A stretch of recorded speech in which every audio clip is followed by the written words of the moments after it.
믿음으로 순종하겠습니다. 그렇게 살겠습니다. 라고 결단하는 것이 그리스도인이 되는 것입니다. 그러면 그렇게 살아가는 것, 또 그렇게 믿음으로 살아간다는 것은 이전에는 내가 착하게 살면 되지, 내가 좀 남한테 선을 행하고 내 양심이 떳떳하고 뭐 남한테 해코지하지 않고 하면은 뭐 되는 거지, 뭐 예수 그리스도를 믿어야 돼, 이렇게 살던 사람이 이제는 예수님의 말씀 앞에 순종하기로 결단하고, 내가 하나님 말씀, 그러니까 누구의 말이라는 게 굉장히 중요한데, 이게 그냥 뭐 시중에서 떠도는 이야기에 대한 이야기가 아니라 그런 거 있잖아요. 방송에 아침마당에 어떤 의사 선생님이 나와서 뭐 고혈압에 좋은 음식, 당뇨에 좋은 음식 이렇게 한마디 하면은 그 음식이 어떻게 되죠? 예, 그 다음날 막 불티나게 판매가 되고 팔려요. 그죠? 왜냐하면 뭐 유력한 어떤 의사 선생님이, 저명한 의사 선생님이 한마디 했기 때문에, 어떤 병에 좋다더라 그러면, 어떤 암에 좋다더라 그러면 뭐 그 음식이 그 이제 뭐죠? 뭐라 하지? 하여튼 그게 뭐 사실 동일하게 팔리는 거예요. 그죠? 그러니까 누가 말했느냐가 굉장히 중요한 거죠. 다시 말씀드리면, 이게 하나님 말씀이다 그러면 하나님 말씀이 내가 좋든지 내가 싫든지 그 말씀 앞에 순종하기로 결단하는 거예요. 어떤 음식이, 난 이 음식을 별로 좋아하지 않아 평소에, 근데 이 병에 이 음식이 좋다고 하면 내가 싫어해도 먹는 거예요. 내가 싫어해도. 그것처럼 하나님 말씀 앞에 그리스도인으로 살아간다는 것은 내 생각과 하나님의 생각이 서로 충돌할 때에 이제는 내 생각을 뒤로 하고 하나님의 뜻에 순종하며 사는 것을 말합니다. 주도권이 하나님께 있다라는 겁니다. 안 넘어가요. 네. 주도권이 하나님께 있다라는 겁니다. 그런데 문제는 시간이 지나면 지날수록 처음 가졌던 마음이 있잖아요. 학교를 입학할 때, 이제 내일 수학능력 시험을 보게 되는데, 아이들이 어떤 자기가 원하고 목표하던 대학에 들어갈 때에 그 처음 마음가짐이 있을 거예요. 이 학교를 들어가서 열심히 공부하고 준비해서 어떤 원하는 꿈을 이루겠다 하는 처음 마음, 초심이 있을 거예요. 그죠? 그래서 어떤 사람들은 그 초심을, 처음 마음을 글씨로 아주 크게 써가지고 벽에 붙여놓기도 하고요. 또 뭐 벽에 붙여놓을 때만 그걸 또 기억하게 될까봐 어떤 사람은 이렇게 몸에 문신으로 새기기도 해요. 내 평생, 내 죽을 때까지 이건 잊지 않으리라 하고, 이 마음, 이 뜻, 이 결단, 이 목표는 내가 절대 잊지 않으리라 하고 새겨 넣는데도 불구하고 시간이 지나면 지날수록 어떻게 돼요? 자꾸 잊혀지고 자꾸 또 내가 하고 싶은 대로 하고 변질되는 우리의 모습을 보게 됩니다. 우리 어르신들은 어떠세요? 처음 가졌던, 젊었을 때 가졌던 마음, 열심, 생각, 어떤 목표, 나는 매일 이거는 꾸준히 하고 살겠다. 내가 매일 아침 일어나면 뭐 기도하겠다. 아니면 매일 아침 일어나면 뭐 30분 정도 운동하겠다. 아니면 이제 자주 걸어 다니면서 몸이 굳어지지 않도록 이렇게 애쓰겠다 하는 무언가가 있을 텐데, 그걸 어떻게 잘 지키고 계십니까? 처음에는 그러실 거예요. 이렇게 자녀가, 아들이 있으면 이제 며느리를 얻게 되고, 딸이 있으면 사위를 얻게 되잖아요. 근데 그렇게 얻을 때 이 사위는 내가 아들 하나 더 생겼다 하고 잘해줘야지, 또 며느리가 생기면 딸이 하나 내게 더 생겼다 하고 잘해줘야지 라고 시작을 하는데, 그죠? 그렇게 잘해주고 싶은데 이렇게 하다 보면은 자꾸 잔소리하고 뭐 요거는 요렇고 저거는 저렇고 해서 자꾸 고부간의 갈등도 심해지고, 이렇게 우리 옆집으로 이사하면 내가 잘해줘야지 하는데 그냥 더 불편하고 시끄럽고, 그래서 아이들이 막 저 멀리 이사 가려고 그러고 막 그러는 걸 보면은 뭔가 이렇게 어려움이 있는 거예요. 마음이 이렇게 높은 곳에서 낮은 곳으로, 또 있는 곳에서 없는 곳으로 흘러가는 것이 이게 생각보다 쉽지 않다라는 겁니다. 바울이 디모데를 향해서 편지하면서 그가 평생에 하나님의 복음을 선포하고 그 복음을 그냥 교회 안에서만 선포하는 것이 아니라 유럽의 선교사로 부르심을 받아서 이방인의 선교사로 그렇게 평생을 헌신하고 준비하고 사명을 감당했는데 그의 삶은 말 그대로 하나님 중심이었고 복음 중심이었습니다. 내 상황과 형편이 어떠하든지 그 상황이나 형편에 내 마음이 빼앗기고 휘둘리고 흔들리는 삶이 아니라 끝까지 그 마음을 지켜낸 삶이었죠. 지난주에 이어서 진리를 대적하는 이 세상 속에서 그리스도인으로 살아가는 것, 그 부분을 또 세 가지로 함께 나누게 될 텐데요. 그 첫 번째는 때를 얻든지 못 얻든지 복음을 전하는 삶을 살아가는 것입니다. 여기 있는 우리 말씀인데 같이 한번 읽어보겠습니다. 시작. 너는 말씀을 전파하라. 때를 얻든지 못 얻든지 오래 참음과 가르침으로 경책하며 경계하며 권하라. 아멘. 이 복음을 전하는 건 저 같은 목사나 어떤 외국에 나가서 복음을 전하시는 선교사님들이나 특별히 복음에 대해서 열정이 있는 분들 또는 이렇게 전도 폭발 훈련을 받은 사람들에게만 국한되는 것이 아니라 모든 그리스도인들에게 다 주신 말씀이고 명령이라는 겁니다. 예수님께서 죽음에서 부활하셔서 승천하실 때 사람들에게 주신 마지막 지상 대명령이 있는데요. 이 마태복음 28장 18절에서 20절 말씀입니다. 예수께서 나와 말씀하여 이르시되 하늘과 땅의 모든 권세를 내게 주셨으니 그러므로 너희는 가서 모든 민족을 제자로 삼아 아버지와 아들과 성령의 이름으로 세례를 베풀고 내가 너희에게 분부한 모든 것을 가르쳐 지키게 하라. 볼지어다 내가 세상 끝날까지 너희와 항상 함께 있으리라 하시니라. 예수님께서 주신 마지막 명령입니다. 너희는 가서 모든 민족을 제자로 삼으라는 거예요. 그리고 세례를 베풀고 내가 너에게 분부한 모든 것을 가르쳐 지키게 하라고, 복음을 전하라고 말씀하고 있어요. 그런데 우리는 나는 잘 몰라요. 난 아직 부족하니까, 나 아직 연약하니까, 나 아직 더 배워야 돼서 복음을 전할 수 없어요 라고 말씀하시는 분들이 계시는데요. 복음은 그냥 쉽게 말하면 내가 경험한 하나님, 내가 경험한 하나님의 말씀을 그냥 있는 그대로 전하시면 돼요. 전하시면 돼요. 좋은 음식을 맛보고 좋은 영화를, 아주 재미있고 감동적인 영화를 봐도 누가 말하지 않아도 여기저기 가서 소문을 낸단 말이에요. 보니까 이 음식점이 아주 요리를 잘해. 가서 한번 먹어봐.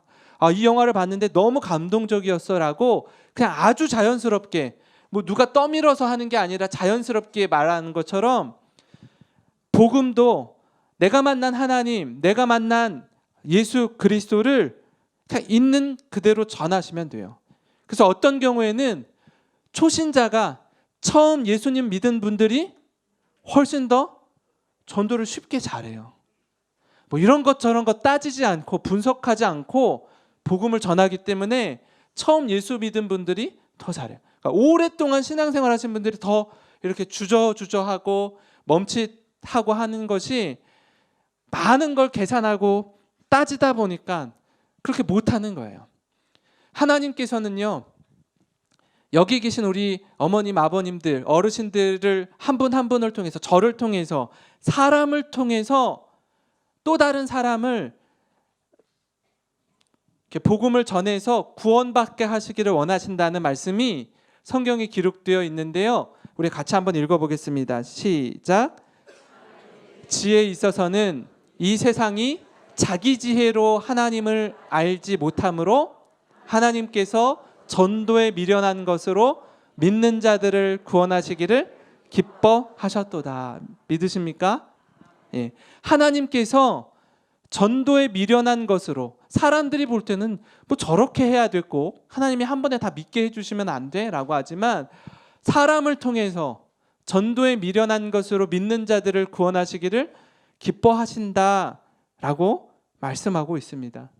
우리가 꼭 붙들어야 할 것, 내가 어떤 상황이 돼서 아주 적실한 타이밍이 돼서 기회를 봐서 복음을 전해야지 라고만 아니라 때를 얻든지 못 얻든지 복음을 담대하게 전하는 우리 어르신들이 되시기를 주님의 이름으로 축원합니다.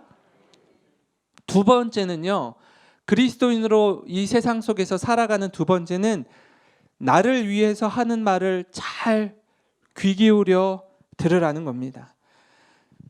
디모데후서 4장 3절과 4절 말씀을 보면 때가 이르리니 사람이 바른 교훈을 받지 아니하며 귀가 가려워서 자기의 사욕을 따를 스승을 많이 두고 또 그 귀를 진리에서 돌이켜 허탄한 이야기를 따르리라, 이렇게 말씀해요. 때가 이르면 사람들이 바른 교훈을 받지 않는데요. 지금 어르신들은 누가 이렇게 조언해 주거나 누가 이렇게 충고해 주는 분들이 별로 없으실 거예요. 왜냐하면 다 대부분 내 주변에 있는 분들이, 사람들이 다 나보다 연배가 아래고 젊기 때문에, 그죠? 젊기 때문에 뭐 이렇게 앞에서 뭐 어머님 이렇게 하세요, 아버님 뭐 이렇게 하시면 좋을 것 같아요 라고 쉽게 얘기 못해요. 물론 얘기하는 자녀들이나 이렇게 주변에 젊은 분들이 있을 수 있죠. 근데 그렇게 쉽게 말하지 못합니다. 아니, 도리어 여기 계신 우리 어르신들께서 젊은 분들에게, 자녀들에게, 젊은 사람들에게 얘야 이렇게 해야 된다, 저렇게 해야 된다, 내가 살아보니까 이렇더라 저렇더라 하고 충고나 조언을 해주는 경우가 훨씬 많으실 거예요. 또 물론 그 얘기를 젊은 분들은 또 잘 들어야죠. 잘 들어야 됩니다. 반대로 그럼 젊은 사람들이 어르신들을 위해서 어떤 특별한 이야기나 조언을 할 때에 뭐라고요? 대부분의 경우에는 내가 지금까지 살아온 경륜이나 경험이나 생각들이나 가치관이 딱 잡혀 있다 보니까 누가 이야기할 때 잘 들으려고 하지 않아요.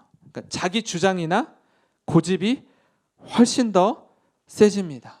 그리고 듣는 얘기들이 나한테 편하지 않아요. 나를 이렇게 불편하게 하는 것 같고 나의 약점을 이렇게 콕 찍어서 얘기하는 것 같아서 듣기가 싫습니다. 그래서 이제 그런 얘기하면 이렇게 노하거나 이제 더 큰 소리로 뭐라고 하거나 이렇게 하면 그렇게 말한, 주변에 말한 아들이 됐든 딸이 됐든 뭐 누가 됐든 그 사람이 그 다음에 그런 얘기를 할까요, 안 할까요? 그 다음에 절대 안 해요. 절대 안 해요. 그리고 나중에는 이제 보면은 나에게 듣기 좋은 얘기 하는 사람만 내 주변에 쫙 포진되어 있어요. 네. 그래서 나는 그런 사람이 전혀 없어. 내 주변에는 나는 뭐 다 나 잘한다고 그래. 이제 그러면은 본인 스스로를 잘 생각해 보셔야 돼요. 나에게 이렇게 정말 좋은 얘기를, 정말 나에게 꼭 필요한 얘기를 해주는 사람을 내가 다 쫓아버렸는지 몰라요. 그래서 그런 사람이 전혀 없을 수 있는 거예요. 전혀 없을 수 있는 거예요. 잘 들으셔야 되는데요. 예레미야 말씀을 보니까 이렇게 나와 있어요. 여호와의 말씀이니라 너희들이 내 말을 듣지 않았기 때문이니라. 내가 내 종 선지자들을 너희들에게 꾸준히 보냈으나 너희는 그들의 말을 듣지 않았느니라. 여호와의 말씀이니라. 남쪽 유다가 바벨론으로부터 침공을 당하고 멸망당할 때 주신 하나님의 말씀이에요. 그렇게 많은 선지자들을 내가 꾸준히 보냈는데 말을 안 들어요. 말을 안 듣는 거예요. 순종하지 않는 거예요. 계속 내 생각이 앞서고 내 경험이 앞서니까 하나님의 말씀임에도 불구하고 들으려고 하지 않는 거예요. 제가 요새 골목 식당을 가끔씩 보는데 이 골목 식당에 이제 백종원 씨가 이제 음식점으로 유명하잖아요. 그래서 잘 되지 않는 많은 경우에 있어서는요, 식당을 개업할 때 이런 거 있잖아요. 집에서 우리 엄마가 만들어주는 떡볶이가 제일 맛있어. 우리 엄마가 만들어주는 된장찌개가 제일 맛있어. 엄마 한번 음식점 해봐요. 이제 자녀들이 그렇게 말할 때 있잖아요. 그래서 근데 이제 뭘 하다가 그래 내가 그렇게 음식을 잘하나? 하고서 이제 뭐 애들이 맛있다고 하니까 이제 그럼 내가 한번 가게를 한번 차려볼까 하고 음식점을 이제 딱 차렸는데 손님이 없어. 분명히 내 아들, 딸이 우리 남편이 내가 만든 음식이 최고라고 그랬는데 어디 가서 맛본 것보다 최고라고 그래서 내가 만들어서 똑같이 그렇게 요리를 해서 만들었는데 파리만 날리고 사람은 없고 막 너무 마음이 힘들고 괴롭고 그렇잖아요? 그럴 때 그럼 뭐가 문제인가? 그러니까 내 생각과 내 경험과 내 주변의 사람들의 피드백만 들어서 했는데 왜 손님이 없는가에 대한 걸 모르잖아요. 그거 좀 진단해 주십시오 해서 이 백종원 씨가 가서 이제 딱 가서 손님으로 가서를 먹어보고 뭐 냉장고도 한번 열어보고 음식 상태도 한번 보고 어떤 식으로 조리하는지도 보고 하면서 이렇게 하나하나 알려주는 거예요. 그죠? 그러니까 지적한다기보다는 음식 상태를 어떻게 보존해야 되고 재료는 어떤 걸 써야 되고 어떻게 요리해야 되는지를 정말 대가가 알려주는 거예요. 그럼 어떻게 해야 돼요?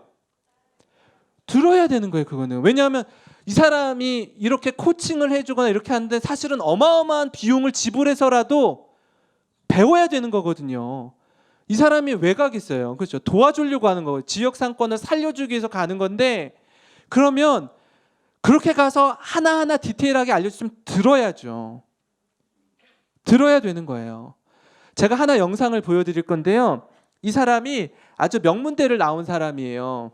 이 젊은 친구가 아주 뭐 내노라 하는 대학을 나왔는데 본인이 경양식집을 이제 한 거예요.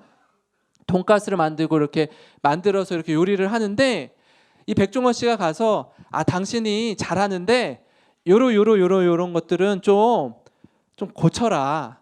이렇게 했으면 좋겠다라고 조언을 해줘요. 그때 그렇군요. 맞네요. 그러고서 그렇게 하겠다라고 이렇게 막 전적으로 동의를 해요. 그리고 이제 얼마 지나서 다시 백종원 씨가 가요. 실제로 그렇게 하고 있나 하고 이렇게 다시 이제 가는 거죠. 자기가 이제 시킨 대로 하고 있나? 그 앞에 본인이 계속 따지거든요. 내 생각은 이런데요. 그걸 안 듣는 거예요. 아까 딱 그 백종원 씨가 얘기한 것처럼 이 많은 조언 중에서 내가 인정하고 내가 납득이 되는 것만 받으려고 하는 거예요. 그렇게 하면은 절대 안 되는데 그것만 쏙 빼가지고서 요거는 내가 수용하고 다른 건 내가 다 버리겠다 이런 식으로 하는 거예요. 우리에게도 그런 마음이 있죠. 하나님 말씀을 받을 때 이게 100% 다 하나님 말씀인데 하나님 제가 이건 동의하고요. 이건 동의하지 않아요. 난 이렇게 이것만 받을게 하나님. 그럼 망하는 거래요. 그러면 제가 이걸 보면서 완전히 이거는 설교다 싶은 거예요. 제가 저에게 주는 말씀인 것 같더라고요. 우리에게도 똑같은 마음이 있구나. 내가 내 인생을 살아가는 데 있어서 하나님 앞에서 하나님 말씀에 듣기 좋은 얘기만 쏙쏙 골라서 빼내서 그것만 적용하려고 하고 나머지는 불편하고 듣기 싫고 나를 이렇게 자꾸 쿡쿡 찌르는 것 같고 아프게 하니까 내가 그거는 안 받겠습니다 라고 하는 그 모습이 우리에게도 있지 않나 하는 걸 우리 어르신들이 한번 돌아보셨으면 좋겠습니다. 하나님 저는 지금 어떻게 살고 있는지요? 제 마음은 지금 어떤지요? 하고 돌아보셨으면 좋겠어요.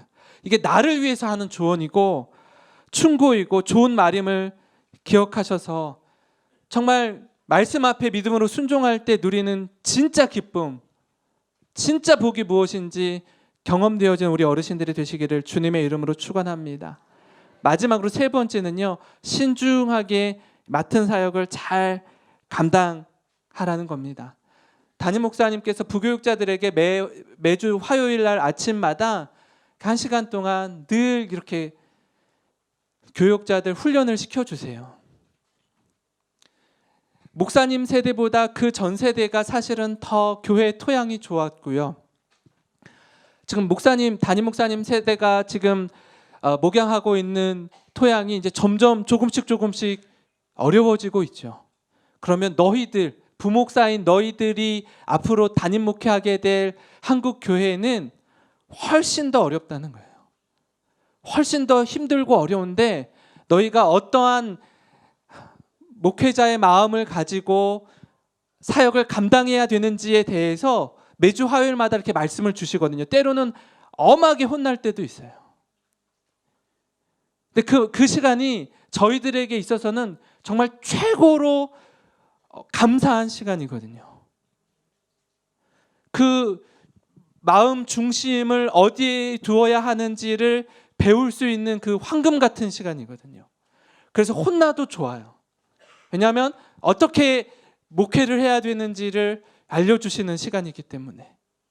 그래서 말씀 앞에서 정말 신중하고 또 고난을 받고 전도자의 일을 하면서 내가 맡은 사명을 감당해야 되는 게 얼마나 중요한지를 보게 됩니다. 초대교회, 우리가 지지난주 2주 전에 영화를 본 것처럼 사실 복음이 뿌려지고 하나님 말씀이 선포될 때에 엄청난 핍박과 박해가 있었죠. 그죠? 그런데 그때에 예수 그리스도를 주로 고백하는 그리스도인들의 믿음이 정말 견고했어요. 흔들림이 없는 거예요. 고뇌가 왜 없어요? 있죠.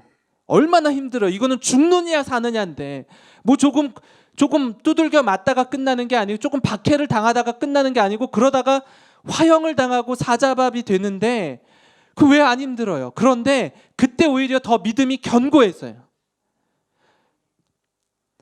AD 313년, 주후 313년에 로마에서 기독교가 국교로 지정이 되고 카톨릭이 그 나라의 종교가 되고 교황이 황제의 권위보다 더 높아지고 모든 사람들이 예수 그리스도를 믿게 되면서 교회가 부패하기 시작했어요.